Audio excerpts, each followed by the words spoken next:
Smith Winstead. I'm targeting Kim, but Amy is a real problem. I'm gonna snap Rob is puppeteering people, and I want him out of this game. Now go get those cases. $2.5 million still out there. Rob and Aaron, step up. Slow down, let me win. Rob is the most dangerous player in this game. I don't trust him. He has to go. I love Rob, but I have to protect myself. Deal or No Deal Island, next Monday on NBC and Peacock.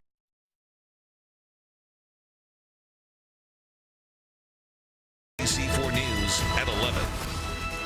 Good evening, everyone. I'm Colleen Williams. A tragic crash killed two teenagers, a brother and sister in Rancho Cucamonga. Tonight, they're being remembered for their short lives and how they made so many others happy. NBC4's Karma Dickerson reports. The teens who died were both student athletes, and now hundreds have turned out on the baseball diamond where they played as kids to honor them and show support for their family. This is Village Park in Fontana, and people who are from around here say you cannot think of Village Park and Southridge Little League without thinking of the Cruz family and their kids and their contribution here to local sports and to the community. Sarah Cruz was 14 years old and her brother Elias Cruz 17 when they died. Now, Elias was driving a car that crashed, according to their father. When he lost control of that car, that crash killed Sarah and Elias and also injured a third teen who we're told has now been released from the hospital.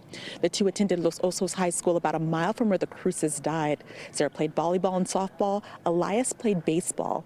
Their father says the two were kind, generous, community-oriented kids. He shared a sweet story of how those siblings and the other person with them in the car spent this past Valentine's Day. This year, we want to go out.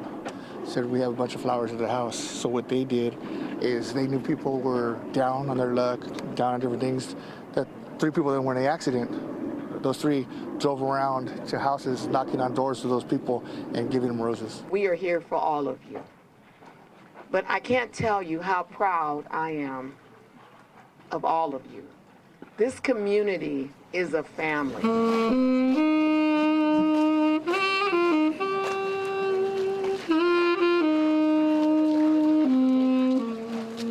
The father of those two siblings, Ray Cruz, you can really feel how much of a leader he is in this community, because even in this time of terrible pain and tragedy, he's still looking to uplift other kids. He's telling them take care of each other. No day is promised, and always to make sure that everything is inclusive and to bring each other together. Reporting from Fontana, Karma Dickerson, NBC4 News. It is a murder trial that captured the nation 20 years ago. Scott Peterson was found guilty of killing his then pregnant wife, Lacey, and their unborn son. But could Scott Peterson be wrongly convicted? The LA Innocence Project is taking up his case, and tomorrow he will have his first hearing. NBC4's Robert Kovacic joins us now with what we can expect. Robert? Colleen, starting tomorrow, what is expected to be a lengthy process. Who killed Lacey Peterson? The man convicted of her murder, Scott Peterson, has never wavered in his contention that he didn't do it. And now the Los Angeles Innocence Project is willing to probe Peterson's claim of innocence.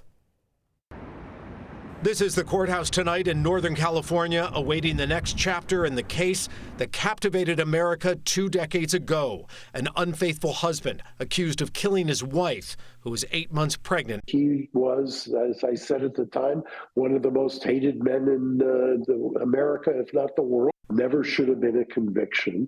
The case was, to my mind, still is unsolved. The attorney who defended Scott Peterson, Mark Garagos, spoke exclusively in January to NBC4 when the Los Angeles Innocence Project got involved. They have exonerated many people throughout the years by using up-to-date DNA technology and other forensic information, and they're going to bring that expertise to Scott Peterson's case. Former Santa Clara County Deputy DA Stephen Clark says the Innocence Project will look for alternative theories as to what happened to Lacey and her unborn baby Connor.